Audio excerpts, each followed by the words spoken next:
बहुत समय पहले की बात है। गांव में बिल्लू नाम का एक शातिर चोर रहता था। उसने पूरे गांव में आतंक मचा रखा था। कोई भी उसे पकड़ नहीं पाता था। सभी लोग उस चोर को खड़े खड़े देखते रह जाते और चोर लोगों को चकमा देकर भाग जाता। एक दिन बिल्लू चोर रात को गांव के एक घर में चोरी करने के लिए जाता है। घर के अंदर बहुत अंधेरा होता है। बिल्लू चोर घर के एक कमरे में जाता है और वह कमरे में से बहुत सारा सामान निकालकर बाहर लाता है। उसे घर की मालकिन देख लेती है और वह शोर मचा देती है। बचाओ बचाओ, हमारे घर में चोर आ गया है। बचाओ, कोई हमें बचाओ, ये सब माल लूट के ले जाएगा। कोमल को शोर मचाता देख बिल्लू अपने झोले में से खंजर निकाल लेता है और कहता है, ये पागल औरत, ज्यादा शोर मत कर वरना तू पछताने के लायक भी नहीं रहेगी। तू अभी मुझे जानती नहीं है। गांव में मुझे आज तक कोई भी पकड़ नहीं पाया। अच्छा होगा कि तू मुझे जाने दे।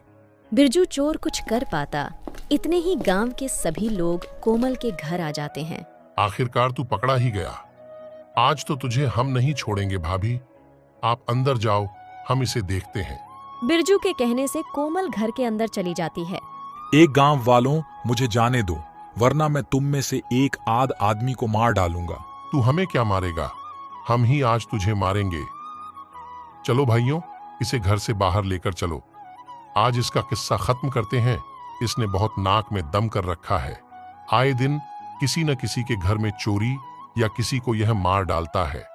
फिर सभी लोग बिल्लू चोर को एक सुमशाम जंगल में ले आते हैं और उसे बहुत मारते हैं। बिल्लू चोर बहुत रोल मचाता है, लेकिन बिल्लू चोर की कोई भी एक नहीं सुनता। बिल्लू चोर पर ज्यादा मार लगने की वजह से मृत्यु हो जाती है। चलो भाइयों, इसके साथ ऐसा ही होना था। जैसे इसने और लोगों के साथ किया, वैसे ही इसके साथ हुआ। हाँ हाँ, चलो। बहुत परेशान क्या था इस चोर ने। आखिरकार हमें इस चोर से मुक्ति मिल गई।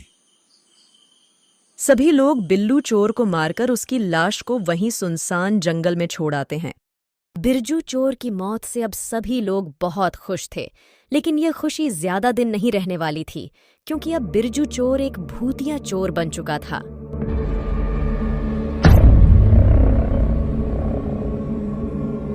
गांव के एक एक आदमी को मार डालूंगा, किसी को भी जिंदा नहीं छोड़ूंगा।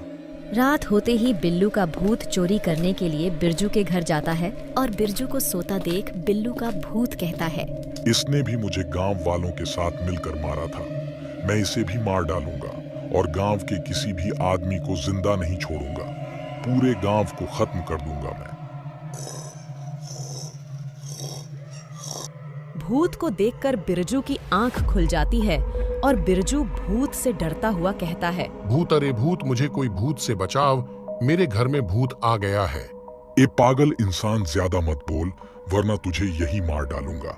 लेकिन मैंने तुम्हारा क्या बिगाड़ा है जो तुम मेरे पीछे पड़े हो? तूने ही तो मुझे गांव वालों के साथ मिलकर मारा था। तूने मुझे पहचाना नहीं। मैं बिल्लू बिल्लू चोर, और आज मैं तुझे मारूंगा और तेरे साथ सभी गांव वालों को मार डालूंगा। गांव में किसी को भी मैं जिंदा नहीं छोड़ूंगा। लेकिन मुझसे गलती हो गई, मुझे छोड़ दो। भूत बिरजू पर अपना खंजर निकालकर वार कर देता है और बिरजू की एक भी नहीं सुनता। भूत बिरजू को वहीं मार डालता है। पूरे गांव में बिरजू की मौत की खबर फैल जाती है और पूरा गांव बहुत ज्यादा डरा हुआ होता है और गांव में किसी को भी नहीं पता होता कि बिरजू की हत्या किसने की और बिरजू का सारा सामान कौन लूट कर ले गया। अरे भाई, मुझे तो लगता है कि परसों जो बिल्लू चोर को गांव वालों ने मारा था, उसका ही भूत गांव में फिर रहा है और उसी ने ही बिरजू को मारा है। हाँ भाई, मुझे भी यही लगता है कि बिल्लू चोर भूत बन गया। कहीं बिल्लू का भूत गांव के सभी लोगों को एक एक करके मार ना दे, और पता नहीं आज किसको वह मारेगा। भाई, मैं तो कहता हूं कि हमें बिल्लू चोर के भूत से बच के रहना होगा। कहीं बिल्लू चोर ही आज घर ना आ जाए, इसलिए आज बचकर ही रहना। कमल भाई, अपना ख्याल रखना। गांव पर बहुत बड़ा संकट आ गया है। किसी की भी आज जान जा सकती है। चलो मैं चलता हूं, कहीं बिल्लू का भूत आना जाए। रात होने वाली है। और रात होती है भूत मदन के घर जाता है। भूत मदन का सारा सामान लूट लेता है। मदन भूत को देख लेता है और मदन भूत को देखकर डर जाता है। भूत मदन से कहता है, आखिर तू मुझे मिल ही गया। मैंने तुझे कहा कहाँ ना ढूंढा। अब तू नहीं बचेगा, अब तू मरेगा। मदन भूत से डरते हुए कहता है, लेकिन तुम मुझे मारना क्यों चाहते हो और मैंने तुम्हारा क्या बिगाड़ा है? मैं तो तुम्हें जानता तक नहीं। तू मुझे नहीं जानते। मैं हूँ बिल्लू चोर, जिसे तुमने सुनसान जंगल में ले जाकर मार डाला और मेरी लाश को तुमने जंगली जानवरों के लिए छोड़ दी। लेकिन इसमें तुम्हारी गलती थी। तुमने भी न जाने कितने बेगुनाह लोगों को लूट लिया और उन्हें मार डाला। तुमने गांव के लोगों की नाक में दम करके रखा था। जैसा तुमने गांव के लोगों के साथ किया, वैसा ही गांव के लोगों ने तुम्हारे साथ किया। इसमें गलत क्या है? वह तो मैं तुम सभी गांव वालों को बताऊंगा। इसमें गलत किया है और इसमें सही क्या है। मैं तुम सभी गांव वालों को मार दूंगा और इस गांव को बर्बाद कर दूंगा। एक भी आदमी को जिंदा नहीं छोड़ूंगा।